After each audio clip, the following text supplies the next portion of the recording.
तो फिल्म शुरू होती है और साल 2035 में अब दुनिया ने बहुत ज़्यादा तरक्की कर ली थी।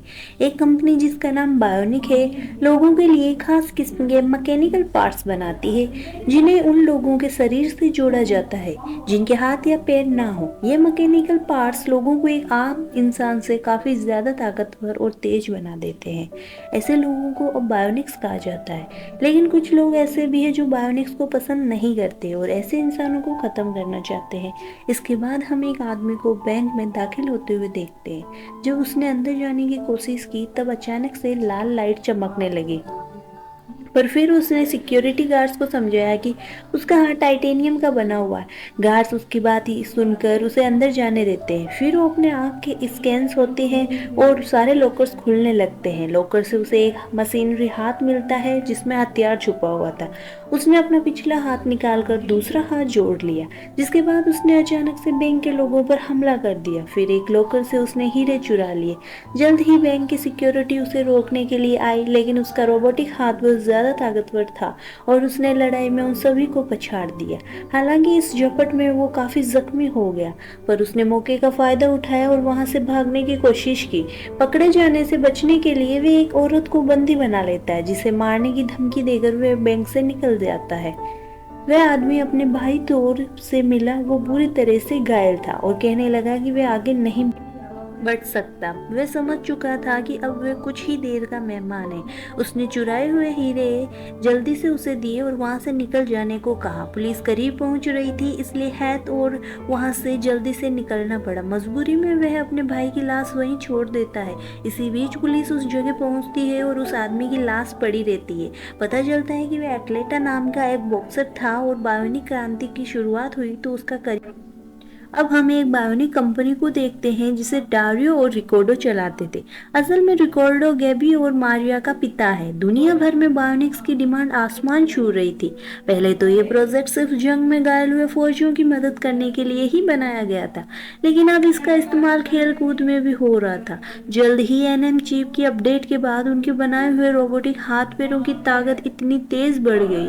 डारियो, रिकॉर्डो और वेंडा, जो कि गैबी की मैनेजर है, इस अपडेट के बारे में चर्चा कर रहे थे। वो खुश है कि इस अपडेट के बाद गैबी और ज़्यादा तेज और ताकतवर हो जाएगी। इससे वो नए नए रिकॉर्ड्स बनाएगी, जिससे उनके रोबोटिक हाथ पैरों की डिमांड दुनिया में और बढ़ जाएगी। इस दौरान मारिया तौर से मिलने गई तो खिलाड़ियों को जूस बांट रहा था। मारिया से बातचीत के दौरान उसने अपने भाई की कहानी बताई। बायोनिक्स के आविष्कार से पहले उसका भाई बॉक्सिंग चैंपियन था, लेकिन प्रोस्थेटिक्स के आने के बाद आम खिलाड़ियों ने सब कुछ हासिल कर लिया। मुश्किल नहीं, नामुमकिन कहो, मारिया ने जवाब दिया। उसने बताया कि उसे कई सारे इंजेक्शन लेने पड़ते हैं ताकि वे बायोनिक एथलीट्स का सिर्फ मुकाबला कर सके। उनसे जीतना तो बहुत दूर की बात है। वे तो उसे सुझाव दिया है, तो फिर तुम भी बायोनिक क्यों नहीं बन जाती। उसे यकीन था कि तब वे सबसे बेहतर जरूर बनेगी, कोई नहीं हरा पाएगा उसे। उस रात मारिया ने ऐड देखी जिसमें उसकी बहन गैबी थी। ये देखकर उसे जलन महसूस हुई, क्योंकि गैबी ने ये सब मेहनत से नहीं बल्कि रोबोटिक टांग से किया था। जब वे घर लौटी तो उसने देखा कि उसके पिता रिकार्डो और गैबी एक पार्टी रख के बैठे थे, जिसमें गैबी की सफलता का जश्न मनाया जा रहा था। जब गैबी ने मारिया से बात करनी चाहिए तो उनमें छोटी सी बहस छिड़ गई। ये भी कहने लगी मारिया हमेशा से ही उससे जलन महसूस करती है, जिस पर मारिया ने तीखा जवाब दिया कि अगर पापा नहीं होते ना तो तू पहले की तरह रगड़ खा रही होती मेरे सामने। लेकिन गैबी इस बात पर अड़ी रही। अब मैं तुमसे आगे निकल रही हूँ ना, तो तुझसे सहन नहीं हो रहा है। रिकार्डो ने बीच बचाव करने की कोशिश की, मगर मारिया के अंदर का गुस्सा फूट पड़ा। वो सबके सामने बोल पड़ी कि दुनिया कितनी बदल गई है। बायोनिक खिलाड़ी अब उनसे 2 गुना दूर कूदने लगे हैं, तो कोई आम खिलाड़ियों को क्यों देखेगा भला। पहले खिलाड़ी मेहनत से बनते थे, अब नकली टांग से बनते हैं। ये कहकर मारिया पार्टी से निकल जाती है और उसकी बातें सुनकर सब हक्के बक्के रह गए। उस रात मारिया ने एक इटालियन गाना चलाया था जो अक्सर उसकी माँ गाया करती थी और अपनी बाइक लेकर पूरी रफ्तार में निकल गई। अचानक उसका एक्सीडेंट हो गया, जिसके बाद उसे हॉस्पिटल ले जाया गया। उसकी आंखों के सामने अंधेरा छाने लगा। जब वो होश में आई तो उसने देखा कि उसके सामने कोई तोर खड़ा था। उसके परिवार के लोग उसके इर्द गिर्द मौजूद थे। जब उसे पता चला कि उसका दायां पैर काट दिया गया है तो मारिया फूट फूट कर रोने लगी। डॉक्टर ने उसे इंजेक्शन देकर जैसे तैसे शांत किया। अब इसी बीच पुलिस वाले हैथर को लोगों के बीच जांच करने के लिए ले आते हैं, क्योंकि उन पर शक था। वो लोग खिलाड़ियों को बायोनिक बनाने के लिए जानबूझकर उनके हाथ पैर कटवाते हैं। जल्द ही मारिया को तोर का मैसेज मिला, जिसमें उसने पूछा कि मेरा भेजा हुआ गिफ्ट मिला या नहीं। अब मारिया उस नकली टांग के साथ फुल स्पीड में भागकर दूर तक जंप लगा देती है। वो अचानक जमीन पर गिर पड़ती है, जिसके बाद डॉक्टर मारिया से समझाते हैं उसकी एनर्जी लेवल्स अभी कम है और कभी भी उसका लेवल 0 आया तो वह कोमा में चली जाएगी। अपने आप को फुल चार्ज करने के लिए उसे कम से कम 12 घंटे सोना होगा। जल्द ही आमतौर पर वहां आ गया और अब धीरे धीरे उन दोनों के बीच नजदीकियां बढ़ने लगी। फिर एक दिन मारिया ने उसे कहा कि अब बदला लेने का समय आ गया है। वह अपने भाई का बदला लेना चाहता था और उसने मारिया से कहा कि वो भी अपनी माँ और उन खिलाड़ियों का बदला ले, जिनकी मेहनत और लगन को बायोनिक खिलाड़ियों ने धुएं में उड़ा दिया था। मारिया राजी हो गई, बस इस शर्त पर कि उसके भाई गस्तावो को इस सब में ना घसीटा जाए। अगले सीन में हम एक बैंक के ट्रक को देखते हैं जो बहुत सारा पैसा ले जा रहा था। मारिया ने हैथ को टीम के साथ मिलाकर ट्रक का एक्सीडेंट करवा दिया, जिससे उसके अंदर बैठी गार्ड्स घायल हो गए। जल्द ही मारिया ने स्मोक बम्स फेंक दिए ताकि गार्ड्स बाहर निकलने के लिए मजबूर हो जाए, पर तभी अचानक हैथ ने उनमें से एक गार्ड को मार डाला। ये देखते कि मारिया चौंक गई। पुलिस करीब आ रही थी, इसलिए वो सब जल्दी से पैसे लेकर वहां से भाग गए। निकले बेस पर पहुंचने के बाद मारिया तौर पर गुस्सा हो जाती है। वे चिल्लाने लगती है, ये तो बदला लेने का कोई तरीका नहीं है। जिस पर हैथ ने उसे समझाया कि उसे मारना जरूरी था, क्योंकि उस गार्ड ने मारिया का चेहरा देख लिया था।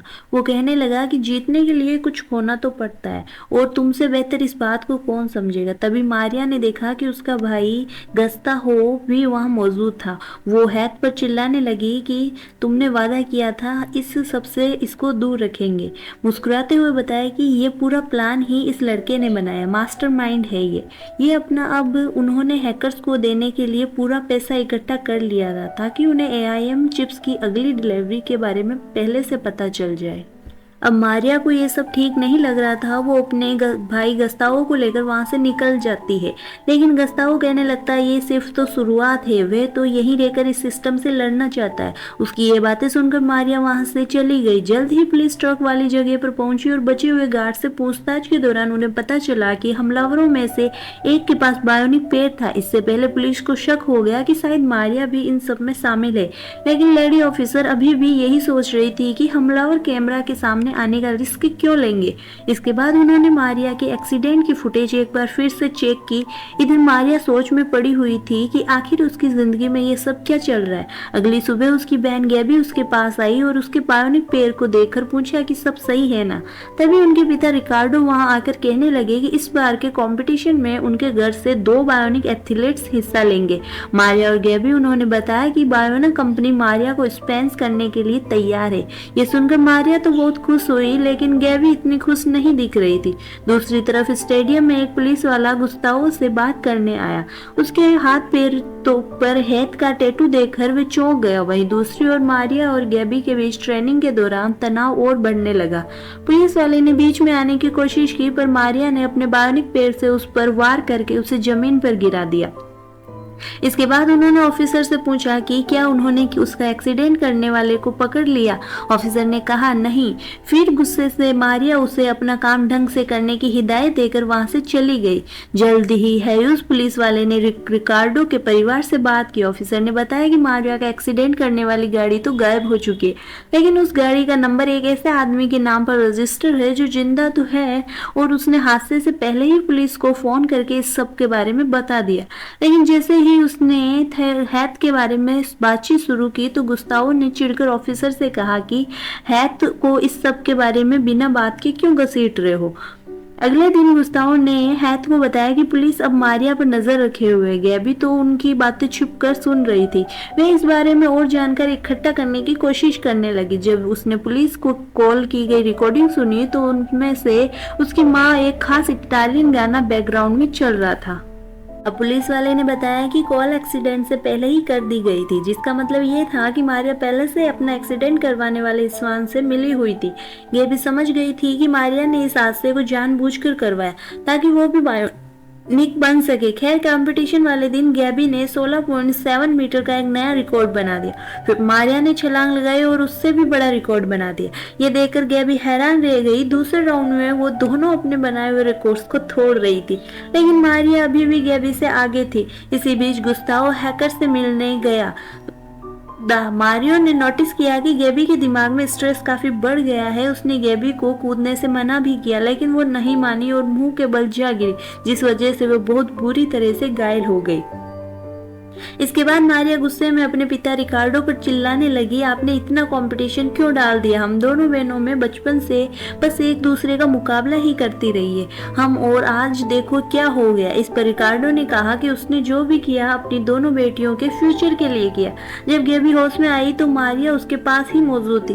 गेबी ने कहा कि वे सब कुछ जानती है। मारिया ने जानबूझकर वह हादसा करवाया ताकि वे बायोनिक बन सके। वहीं दूसरी ओर हैथ अब NIMT डिलीवरी के बारे में जान गया था और उसने मारिया से कहा कि आखिरकार अब वे दुनिया को बदल ही डालेंगे, पर मारिया ने उसका साथ देने से इनकार कर दिया। हैथ ने गुस्से में उसे याद दिलाया कि तुम मेरे एहसानों के नीचे ना दबी हुई हो।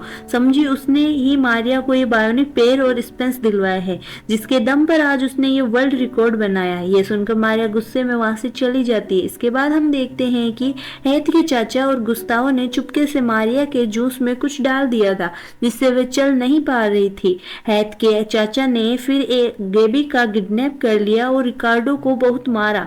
मारिया ये सब कुछ देख रही थी पर कुछ नहीं कर सकी। गुस्तावो हैथ पर चिल्लाने लगा कि वो ये सब क्या कर रहा है, पर हैथ ने उसे शांत करने के लिए अपने ऊपर भरोसा रखने को कहा। उसने मारिया को धमकी देते हुए कहा कि वे अपने परिवार की सलामती चाहती है तो अंत तक उसका साथ देना होगा, चाहे कुछ भी हो जाए। अब प्लान के मुताबिक मारिया उस बायोनिक बिल्डिंग में कूद गई। बड़ी ही आसानी से सिक्योरिटी गार्ड्स को पीटकर उसने वो ब्रीफकेस हासिल कर लिया, लेकिन इसी बीच पुलिस को इसकी खबर लग गई। मारिया को जल्द ही पता चल गया कि इम्प्लांट्स चुरा लिए गए हैं। उसने पुलिस के साथ ही CCTV कैमरा में मारिया को उन्हें चुराते हुए देख लिया था। पुलिस से भागते हुए मारिया को हैथ की बाइक दिखाई गई थी। उसने उस गाड़ी में अपना जबरदस्त टक्कर मार दी, मगर जल्द ही उसे पता चला कि वो हैथ और नहीं उसका खुद का भाई गुस्ताव है। अब बुरी तरह से घायल हो गया। जल्द ही हैथ अपनी गैंग के साथ वहां पहुंचे। मारिया ने उस पर हमला करने की कोशिश की, मगर उन्होंने पहले ही वार करके उसे बेहोश कर दिया। होश में आने पर मारिया को उसके परिवार के साथ ही बांध दिया गया था। हैथ ने उनके सामने ही वह ब्रीफकेस अपने बॉस को दिया। मारिया ये सब देखकर बहुत बड़ा धक्का लगा, क्योंकि वे मानती थी कि हैथ को सिस्टम बदलना चाहता था, लेकिन वो तो ये सब सिर्फ पैसों के लिए कर रहा था। हैथ और उसका बॉस काफी खुश थे, क्योंकि उन्होंने सोचा था कि उसमें से सिर्फ 10 ही चिप्स होंगी, लेकिन उस ब्रीफकेस में इससे कहीं ज्यादा मिली। इससे तो वे पूरी बायोनिक्स की फौज खड़ी कर सकते हैं। वो खुशी मना रहे थे, तभी मारिया ने अपने आप को आजाद करके टेबल पर जबरदस्त लात मारी, जिससे वे सारी चिप्स इधर उधर गिर गई। इसके बाद हैथ की गैंग और मारिया के बीच में लड़ाई छिड़ गई, मगर मारिया अपने बायोनिक ताकत से उनके छक्के छुड़ाने लगी। उधर गैबी ने भी जैसे तैसे खुद को आजाद कर लिया और बाकी सबको हैरान कर दिया। अब मारिया हैथ को खत्म करने वाली थी, लेकिन उसने मौका देखकर धोखे से उसे चाकू से हमला कर दिया।